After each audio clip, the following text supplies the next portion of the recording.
2023년 8월 13일 길가온교회 주일예배 말씀입니다. 오늘 본문은 출애굽기 19장 1절에서 6절까지 말씀입니다. 같이 봉독하겠습니다. 이스라엘 자손이 애굽 땅을 떠난 지 3개월이 되던 날 그들이 시내 광야에 이르니라. 그들이 르비딤을 떠나 시내 광야에 이르러 그 광야에 장막을 치되 이스라엘이 거기 산 앞에 장막을 치니라. 모세가 하나님 앞에 올라가니 여호와께서 산에서 그를 불러 말씀하시되 너는 이같이 야곱의 집에 말하고 이스라엘 자손들에게 말하라. 내가 애굽 사람에게 어떻게 행하였음과 내가 어떻게 독수리 날개로 너희를 업어 내게로 인도하였음을 너희가 보았느니라.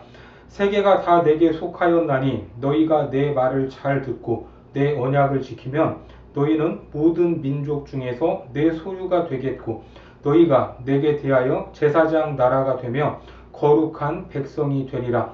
너는 이 말을 이스라엘 자손에게 전할지니라. 오늘은 복음이 담긴 보자기 10계명이라는 제목으로 하나님 말씀 보겠습니다. 오늘은 10계명 마지막 시간입니다. 10계명을 요약하면 두 개의 계명으로 요약이 됩니다. 하나는 내 마음을 다하고 뜻을 다하고 성품을 다하여 여호와 하나님을 사랑하라 이고 다른 하나는 내 이웃을 내 몸처럼 사랑하라 하는 내용입니다. 마태복음 22장 37절에서 40절까지를 보겠습니다. 예수께서 이르시되 내 마음을 다하고 목숨을 다하고 뜻을 다하여 주 너의 하나님을 사랑하라 하셨으니 이것이 크고 첫째 되는 계명이요 둘째도 그와 같으니 내 이웃을 내 자신같이 사랑하라 하셨으니 이 두 계명이 온 율법과 선지자의 강령이니라. 이것을 확대한 것이 10계명이고 이것을 설명한 것이 율법이며 성경입니다. 즉 계명 안에 성경이 들어있다는 말입니다. 또한 10계명은 복음을 담은 보자기다 이렇게 말할 수 있습니다. 이제 10계명 강해를 마무리하면서 중요한 내용 몇 가지를 살펴보도록 하겠습니다. 먼저 오늘 본문 1절을 보시면 뭐라고 합니까? 1절입니다. 이스라엘 자손이 애굽 땅을 떠난 지 3개월이 되던 날 그들이 시내 광야에 이르니라. 하나님께서 이스라엘 백성들이 애굽 땅을 떠난 지 3개월 후에 시내 광야에서 그들에게 10계명을 주십니다. 이 10계명을 주실 때에 하나님의 모습을 보면 아주 독특하다는 것을 알 수 있는데 출애굽기에 보면 모세가 시내산에 올라갈 때 그때 하나님께서 말씀을 하시는 겁니다. 본문 3절에 보니까 모세가 하나님 앞에 올라가니 여호와께서 산에서 그를 불러 말씀하시되 너는 이같이 야곱의 집에 말하고 이스라엘 자손들에게 말하라. 여기에 보면 이같이가 어떤 말씀을 지칭합니까? 하나님께서 지금 어떤 말씀을 이스라엘에게 하고자 하셨다라는 겁니다. 이어지는 5절과 6절을 보겠습니다. 세계가 다 내게 속하였나니 너희가 내 말을 잘 듣고 내 언약을 지키면 너희는 모든 민족 중에서 내 소유가 되겠고 너희가 내게 대하여 제사장 나라가 되며 거룩한 백성이 되리라. 너는 이 말을 이스라엘 자손에게 전할지니라. 그러니까 내가 너희들에게 10계명이라는 놀라운 계명을 주려고 한다. 너희가 원하면 내가 주고 너희가 원하지 않으면 주지 않을 생각인데 그 계명을 너희가 수용하고 그 언약 안에서 행할 수 있겠냐라는 그런 말입니다. 그래서 하나님은 모세를 불러서 이렇게 이스라엘 자손에게 물어보라고 말씀하십니다. 그래서 이어지는 7절에서 모세가 시내산에서 내려와 백성의 장로들을 불러 하나님이 말씀하신 모든 것을 그들에게 전하게 됩니다. 출애굽기 19장 7절입니다. 모세가 내려와서 백성의 장로들을 불러 여호와께서 자기에게 명령하신 그 모든 말씀을 그들 앞에 진술하니 하나님께서 지금 우리들을 하나님이 소유하신 하나님 나라의 제사장으로 세우려 하신다. 그래서 우리와 언약을 맺고 계명을 주고 싶어 하시는데 우리가 그 언약을 받아들이고 그 언약 안에서 살 것인지 물어보고 다시 산에 올라오라고 하셨다. 이렇게 말했을 때 백성들이 뭐라고 대답을 합니까? 일제히 응답을 합니다. 출애굽기 19장 8절입니다. 백성이 일제히 응답하여 이르되 여호와께서 명령하신 대로 우리가 다 행하리이다. 모세가 백성의 말을 여호와께 전하매. 어떻습니까? 여호와께서 명령하신 대로 우리가 다 행하겠습니다. 이렇게 화답한 후에 십계명이 이스라엘 백성에게 주어졌던 겁니다. 이 본문을 가지고 십계명을 마무리하면서 알라딘이라는 영화가 떠올랐습니다. 알라딘은 워낙 유명해서 잘 아실 텐데 이 영화에서 요술 램프가 나오고 램프 안에는 어떤 소원이라도 다 들어주는 요정 지니가 살고 있었습니다. 그 램프를 가진 주인은 지니를 불러내어 원하는 것을 말할 수 있었죠. 지니, 나 세수하려고 하니까 물을 준비해라. 지니, 내가 입을 좋은 옷이 필요하다. 지니는 램프를 가지고 있는 주인이 누구라도 그가 말하는 소원이라면 무엇이라도 들어주는 종이었습니다. 그런데 어느 날 램프를 가졌던 어떤 주인이 지니를 불러내서 지니가 대답을 하죠. 네, 주인님, 명령하십시오. 제가 수행하겠습니다. 그런데 이 주인이 뭐라고 말을 하냐면 지니, 지금까지 주인들의 시중을 들면서 얼마나 고생이 많았냐? 네가 원하는 것은 뭐냐? 이렇게 물었던 겁니다. 이 말을 들은 지니의 두 눈에서 눈물이 떨어졌습니다. 이제까지 제게 명령만 하는 주인들만 있었지 제 의사를 물어보는 주인은 처음입니다. 지니는 감격했습니다. 이 말씀을 읽을 때 바로 이 요술 램프와 지니의 이야기가 떠올랐습니다. 왜냐하면 이스라엘 백성들은 당시 하층민이자 노비 계급이었던 하비루에 속한 히브리인들이었습니다. 우리가 지금 생각해보면 이스라엘이 세계에서 가장 영특하고 창조적인 민족이기 때문에 히브리인이라는 말이 귀하게 들리고 존귀하게 여겨질 겁니다. 하지만 당시에 나는 히브리인의 하나님이다 라는 말은 나는 억압받는 노비의 하나님이야 라는 그런 뜻이었습니다. 누가 노비에게 주목을 하겠습니까? 그들이 누구를 믿든 누구를 섬기든 무슨 상관입니까? 하비루들은 평생 자신의 생각, 자기들의 의사가 없었던 사람들로 그냥 주인의 명령에 따라서 바로의 명령에 따라서 살았던 사람들입니다. 그렇게 살다가 죽으면 끝입니다. 그런데 그런 보잘것없는 그들에게 하나님께서 말씀하시는 겁니다. 내가 모든 민족 중에서 너희들에게 계명을 주고 싶다. 너희가 그 언약을 받아들이고 그 언약 안에서 그 언약을 누리겠다라고 결정을 하면 내가 너희에게 이 계명을 주려고 한다. 여러분 어떻습니까? 여기에서 우리가 놓치지 말아야 할 하나님의 성품이 바로 온유와 겸손이라는 겁니다. 하나님께서는 어떤 분이십니까? 우리를 피조물로 창조하신 창조주이십니다. 우리를 질그릇처럼 만들어 놓으신 분입니다.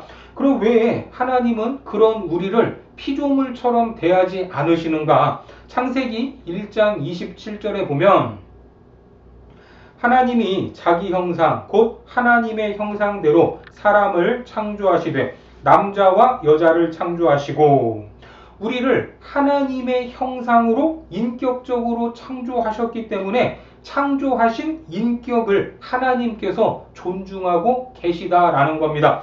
하지만 우리는 신앙생활을 하면서 하나님을 일방적인 분으로 오해할 때가 있습니다.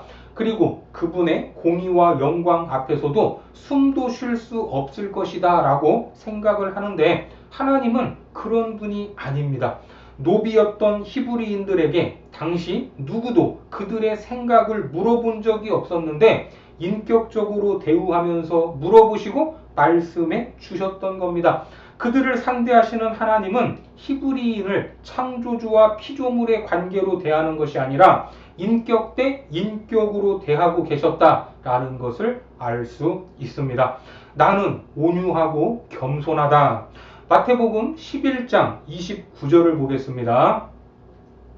나는 마음이 온유하고 겸손하니 나의 멍에를 메고 내게 배우라. 그리하면 너희 마음이 쉼을 얻으리니. 이러한 하나님의 성품이 그대로 성경 속에서 드러나고 있다 하는 것을 기억하시기 바랍니다. 우리가 받은 십계명은 이렇게 우리에게 주어진 것입니다. 이어서 출애굽기 19장 18절과 19절을 보겠습니다. 시내산에 연기가 자욱하니 여호와께서 불 가운데서 거기 강림하심이라. 그 연기가 옹기 가마 연기같이 떠오르고 온 산이 크게 진동하며 나팔 소리가 점점 커질 때에 모세가 말한즉 하나님이 음성으로 대답하시더라. 하나님께서 십계명을 주실 때 하나님이 임재하신 시내산에는 연기가 자욱했습니다. 그리고 여호와께서 불 가운데에서 그곳에 강림하시는데 하나님이 기가 막히게 이 상황을 연출하셨습니다. 이 계명은 그냥 쉽게 주어졌던 것은 아닙니다. 이스라엘 백성들이 하나님의 언약을 받아들이고 그 안에서 살겠다라고 결단을 할 때 십계명을 주시는 그 산에 연기가 자욱하더니 하나님께서 불 가운데 강림하신 겁니다. 온 산이 크게 진동하고 나팔 소리가 사람들에게 점점 더 크게 들려왔습니다. 이때 하나님이 음성으로 말씀하시고 십계명이 이스라엘 백성들에게 들리게 되었습니다. 자, 출애굽기 20장 말씀을 계속해서 읽어보겠습니다. 출애굽기 20장 1절부터 봅니다. 하나님이 이 모든 말씀으로 말씀하여 이르시되 나는 너를 애굽 땅 종되었던 집에서 인도하여 낸 내 하나님 여호와니라. 너는 나 외에는 다른 신들을 내게 두지 말라. 너를 위하여 새긴 우상을 만들지 말고 또 위로 하늘에 있는 것이나 아래로 땅에 있는 것이나 땅 아래 물속에 있는 것에 어떤 형상도 만들지 말며 너는 내 하나님 여호와의 이름을 망령되게 부르지 말라. 여호와는 그의 이름을 망령되게 부르는 자를 죄 없다 하지 아니하니라. 안식일을 기억하여 거룩하게 지키라.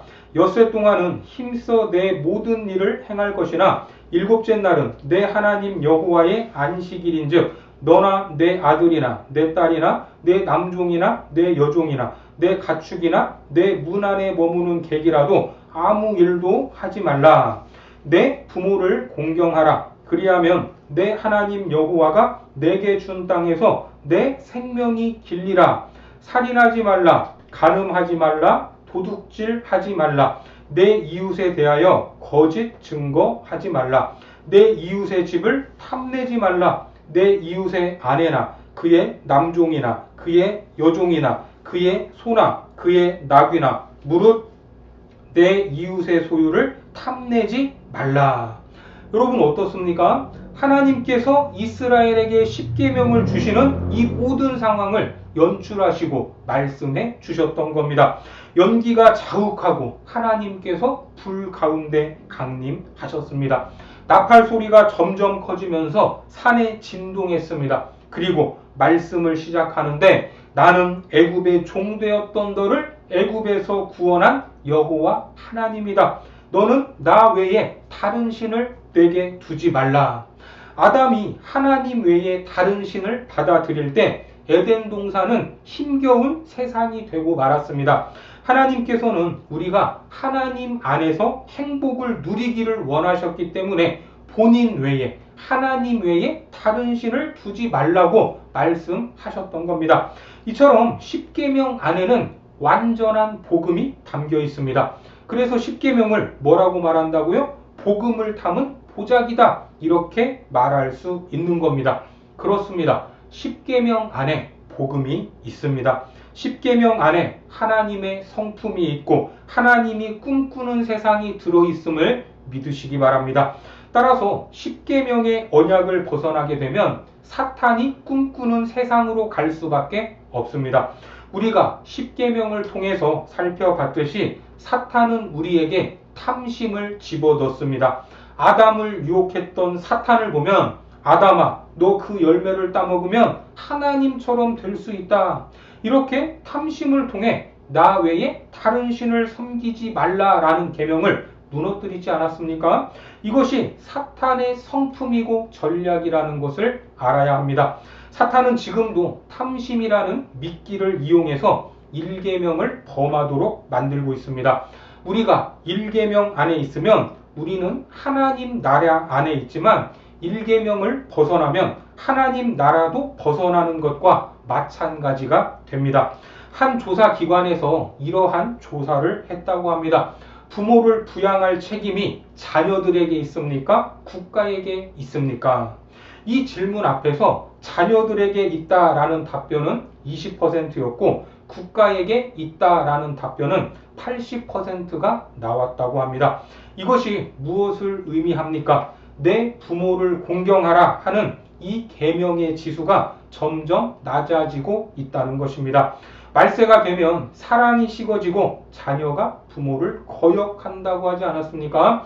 디모데후서 3장 1절과 2절을 보겠습니다. 너는 이것을 알라. 말세에 고통하는 때가 이르러 사람들이 자기를 사랑하며 돈을 사랑하며 자랑하며 교만하며 비방하며 부모를 거역하며 감사하지 아니하며 거룩하지 아니하며.